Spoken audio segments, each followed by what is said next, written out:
मरते ही सिरों का समूह बढ़ जाता है, जैसे प्रत्येक लाभ पर लोभ बढ़ता है। शत्रु मरता नहीं और परिश्रम बहुत हुआ। तब श्री रघुनाथ जी ने विभीषण की ओर देखा। शिव जी कहते हैं, हे उमा, जिसकी इच्छा मात्र से काल भी मर जाता है, वही प्रभु सेवक की प्रीत की परीक्षा ले रहे हैं। विभीषण ने कहा, हे सर्वज्ञ, हे चराचर स्वामी, हे शरणागत के पालन करने वाले, हे देवता और मुनियों को सुख देने वाले, सुनिए, इसके नाभि कुंड में अमृत का निवास है। हे नाथ, रावण उसी के बल पर जीता है। विभीषण के वचन सुनते ही कृपालु श्री रघुनाथ जी ने हर्षित होकर हाथ में विकराल बाण लिए। उस समय नाना प्रकार के अशगुन होने लगे। बहुत से गधे, सियार और कुत्ता रोने लगे। जगत के दुख अशुभ को सूचित करने के लिए पक्षी बोलने लगे। आकाश में जहां तहां केतु पुच्छल तारे प्रकट हो गए। दसों दिशाओं में अत्यंत दाह होने लगा। आग जलने लगी। बिना ही पर्व योग के सूर्य ग्रहण होने लगा। मंदोदरी का हृदय बहुत कांपने लगा। मूर्तियां नेत्र मार्ग से जल बहाने लगी। मूर्तियां रोने लगी। आकाश से वज्रपात होने लगे। अत्यंत प्रचंड वायु बहने लगी। पृथ्वी हिलने लगी। बादल रक्त बाल और धूल की वर्षा करने लगे। इस प्रकार इतने अधिक अमंगल होने लगे कि उनको कौन कह सकता है। अपमृत उत्पात देखकर आकाश में देवता व्याकुल होकर जय जय पुकार उठे। देवताओं को भयभीत जानकर कृपालु रघुनाथ जी धनुष पर बाण संघान करने लगे। कानों तक धनुष को खींचकर रघुनाथ जी ने 31 बाण छोड़े। वे श्री रामचंद्र जी के बाण ऐसे चले मानो काल सर्प हों। एक बाण ने नाभि के अमृत कुंड को सोख लिया। दूसरे 30 बाण कोप करके उसके सिरों और भुजाओं में लगे। बाण सिरों और भुजाओं को लेकर चले। सिरों और भुजाओं से रहित रुंड धड़ पृथ्वी पर नाचने लगे। धड़ प्रचंड वेग से दौड़ता है, जिससे धरती धंसने लगी।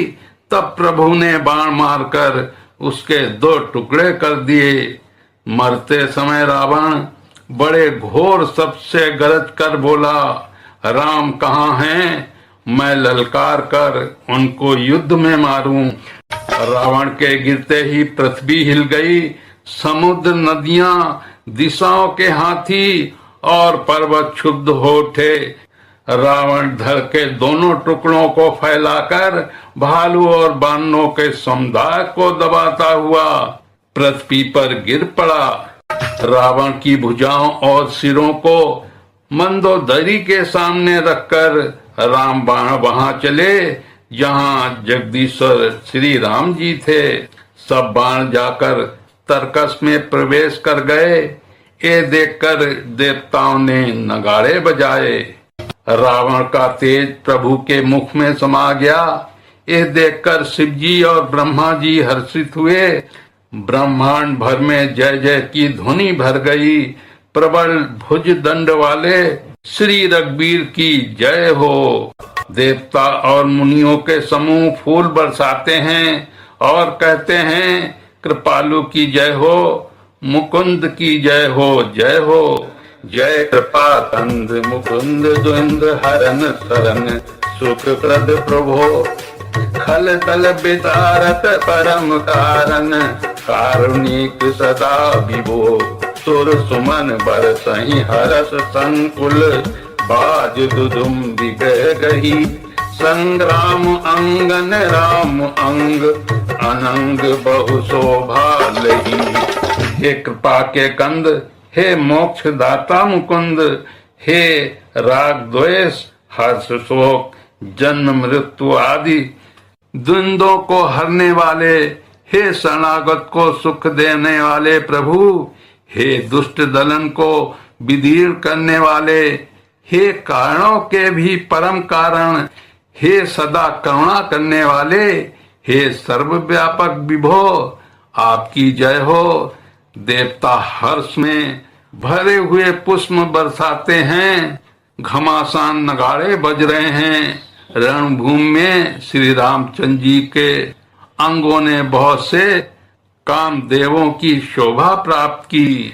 सिर जटा मुकुट प्रसून बिच बिच, अति मनोहर राजही, जनु नील गिरि पर तड़ित पटल, समेत उड़गन भ्राजही। भुज दंड सर को दंड फेरत, रुधिर कन तन अति बने, जनु राय मुनि तमाल पर, बैठी विपुल सुख आपने। सिर पर जटाओं का मुकुट है, जिसके बीच बीच में अत्यंत मनोहर पुष्प शोभा दे रहे हैं, मानो नीले पर्वत पर बिजली के समूह सहित नक्षत्र सुशोभित हो रहे हैं।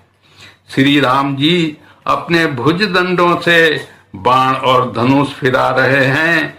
शरीर पर रुधिर के कण अत्यंत सुंदर लगते हैं, मानो तमाल के वृक्ष पर बहुत सी ललमुनिया चिड़िया अपने महान सुख में मग्न हुई निश्चल बैठी हों। प्रभु श्री रामचंद्र जी ने कृपा दृष्टि की वर्षा करके देव समूह को निर्भय कर दिया। बानर भालू सब हर्षित हुए और सुखदाम मुकुंद की जय हो ऐसा पुकारने लगे। जय श्री राम, जय श्री राम।